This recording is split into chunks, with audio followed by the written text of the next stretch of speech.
그 김재진 연구원님 오셨습니까? 네. 예, 충북대학교 황윤민 교수님하고 같이 한 연구인 것 같아요. 제목은 일본의 고령화 시대 스마트 헬스케어 서비스에 대한 탐색적 연구라는 주제로 우리 김재진 선생님께서 발표를 해주시도록 하겠습니다. 준비가 되시면 시작하도록 하겠습니다.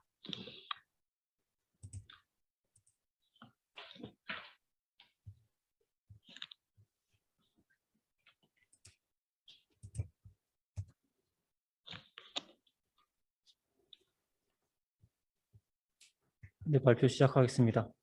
네, 안녕하십니까. 일본의 고령화 시대 스마트 헬스케어 서비스에 대한 탐색적 연구를 진행한 충북대학교 인공지능 공생혁신연구실 소속 김재진입니다.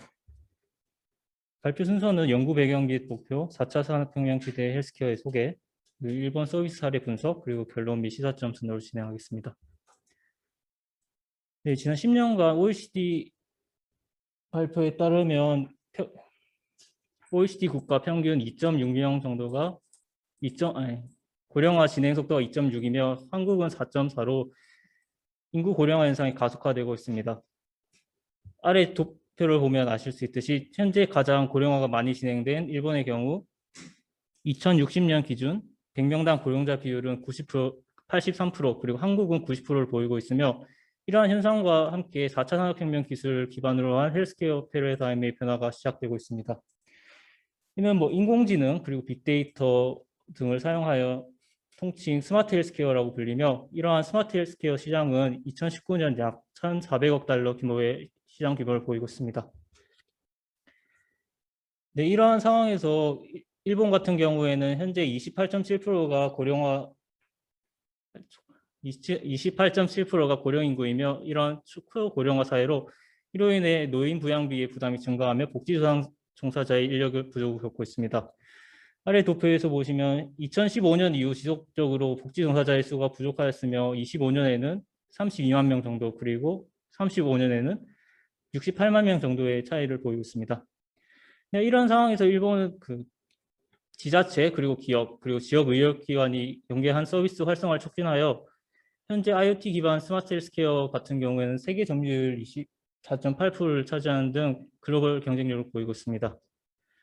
기존 문헌들 같은 경우에는 이제 기술 소개 및 도입 요인에 대한 연구가 주를 이루고 있어 이런 사례에 대해 다루는 것은 다소 제한적이었기에 국내 산업의 글로벌 경쟁력 강화를 위한 초고령의 사회인 일본 사례 기반 연구가 필요함을 느꼈습니다. 하여 이에 대한 탐색적 분석을 통한 산업 육성에 대한 정책적 시사점을 도출하고자 했습니다. 네, 헬스케어 서비스는 이러한 고령화 사회와 그리고 4차 산업혁명의 성장으로 패러다임이 변화하고 있습니다. 기존의 병원 중심에서 치료 목적으로 수행되었던 서비스들이 미래 예측 그리고 예방 분야에서 소비자 중심의 서비스로 변화하고 있습니다. 이는 기존의 의료 시스템만을 활용한 내부 기술에 대한 혁신이 아니라 외부 기술 발달을 통한 혁신으로 빅데이터, 인공지능, IoT, 앞서 발표해 주신 웨어러블 같은 기기를 통해서 AI 정밀 진단이나 그리고 로봇 등을 이용한 자동화를 통해 효율성을 향상시키고 있습니다. 이러한 흐름에 일본 경제산업성은 2015년 로봇 신전략을 발표하면서 간호, 노동, 그리고 제조업, 그리고 개요 부분에서의 집중 육성을 시도하였습니다. 이 결과 현재 이승, 그리고 이동, 배설, 지킴, 그리고 커뮤니케이션 및 간호 업무 지원 부분에서의 성장을 보였으며 이와 동시에 후생 노동성의 보건의료 분야의 ICT 활용성을 높이기 위한 의료 데이터 연계 플랫폼 구현을 촉진하고 있습니다. 네, 기존 이런 스마트 헬스케어의 범위가 보다 다양하기 때문에 이를 범접하기 어려움이 있어서 물리적 치료, 그리고 심리적 치료, 그리고 생활 지원 서비스로 나누어 설명하고자 합니다. 우선 물리적 스마트 헬스케어 서비스인 프라임사의 고프리가 있습니다. 이는 사용자가 목에 착용하는 웨어러블 장치인데요. 이건 센서를 통해서 사용자의 삼키는 소리를 측정하고 그리고 자세를 측정하여 인공지능 그리고 클라우드 데이터베이스로 흡입 능력을 정량화하고 있습니다. 그 사용자가 삼킬 경우에 LED를 통해서 이게 삼키는 경우에는 녹색 그리고 기침 같은 경우에 적색을 표현하여 이러한 의료기관의 원격 모니터링이 가능해졌습니다. 또한 기존에는 이러한 흡입 능력의 측정을 위해서 번거롭게 내원했던 환자들이 공간적 제약을 완화하고 편리성을 제공하며 그리고 일본인 사망 원인 3위인 흡인성 폐렴 등의 예방에 기여하고 있습니다. 네, 두 번째 사례로는 웨어러블 슈트인 사이버다인사의 할 시리즈가 있습니다.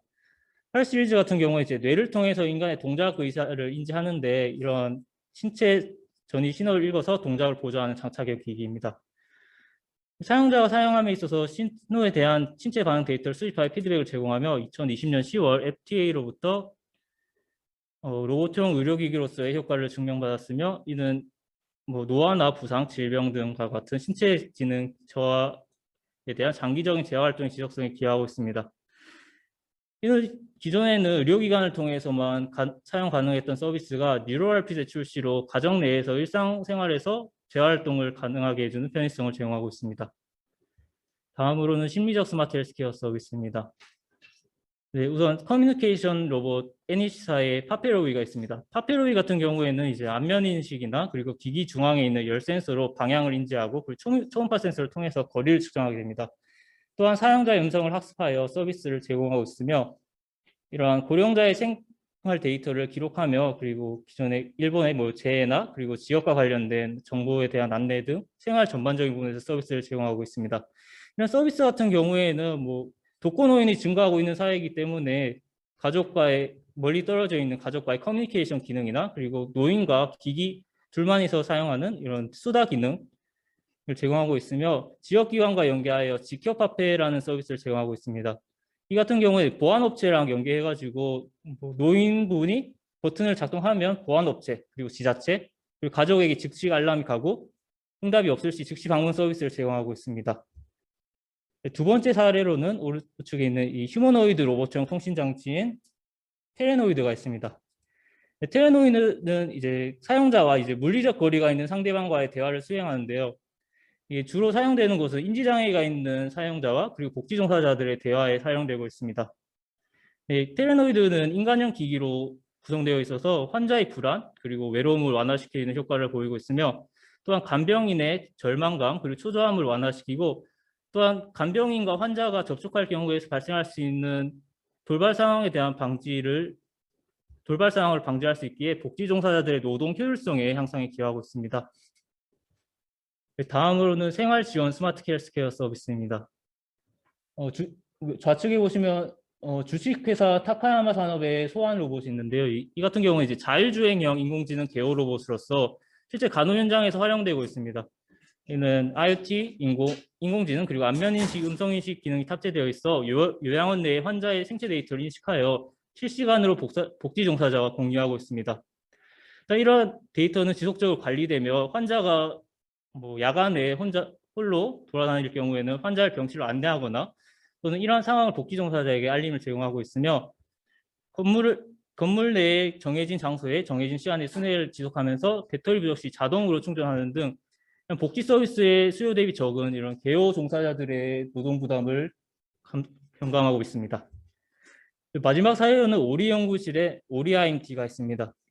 이게 원격 조종 아바타 로봇의 대표적 사례로 VR, 인공지능, 로봇 시스템과 그리고 카메라 스피커를 내장하여서 노화 또는 장애로 현장에서 활동하기 어려운 사용자가 원격으로 조종함으로써 결혼식과 같은 가족 행사 또는 노동 현장에서의 수행을 도와주고 있습니다.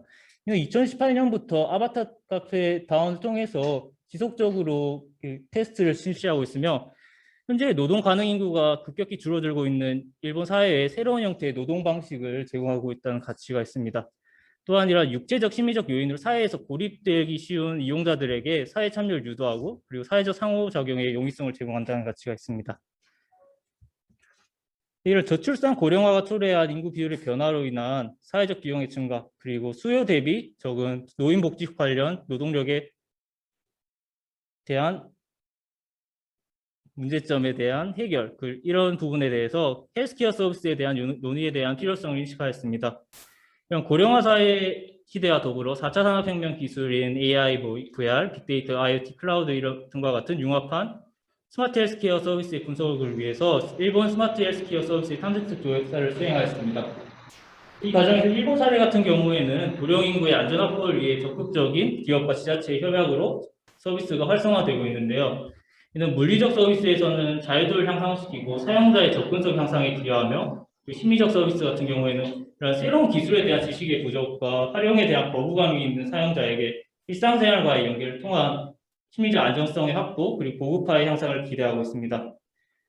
마지막으로 생활 지원 부분에서는 이나시라는 곳이 있는데요. 거기 산간 지역인데 거기에 드론 배송을 통해서 의약품의 배송, 그리고 원격 치료가 추진되고 있으며 또 아나항공사와 그리고 위해VR이라는 업체를 통해서 VR 여행 그리고 요양 지원 로봇 등과 같은 다양화된 서비스의 개발이 진행되고 있습니다. 이러한 일본의 사례처럼 정부 주도와의 지자체와 연계한 서비스 활용에 대한 적극적인 시도가 필요하다는 것을 인지하였고, 본 연구를 통해서 일본 인공지능 사례를 제시하며 스마트 헬스케어 서비스에 대한 개발자나 정책 입안자들의 시사점을 제시하고자 했습니다. 본 연구 이후에도 지속적으로 자료를 피드백하고 있으며 추후 보다 체계적인 이론적 시사점을 도출하고자 노력하고 있습니다. 감사합니다. 예, 발표 감사합니다. 일본 사례를 통해서 저희가 어떤 우리나라의 로봇 산업, 로봇 관련된 정책에 대해서 어떻게 할 수 있을지, 해야 될지에 대해서 고민해 볼 수 있는 중요한 시간이었던 것 같고요. 제가 자장인 관계로, 어떤 이거는 질문이라기보다는 향후 연구에서 가능하면 이제 결국에는 일본의 특징을 잘 제시를 하려면 우리나라의 정책이나 우리나라의 사례라든지 또는 해외 사례하고 조금은 비교해 가면서 아까 말씀하셨던 기업과 민간의 협력 체계의 부분을 좀 강조할 수 있는 어떤 그런 비교 분석을 해주면 연구의 완성도가 좀 더 높아지지 않을까라는 생각을 가져보았습니다. 그래서 그렇게 해서 연구를 잘 마무리해 주시면 좋을 것 같고요. 앞으로도 좋은 연구 기대하도록 하겠습니다. 수고하셨습니다. 감사합니다.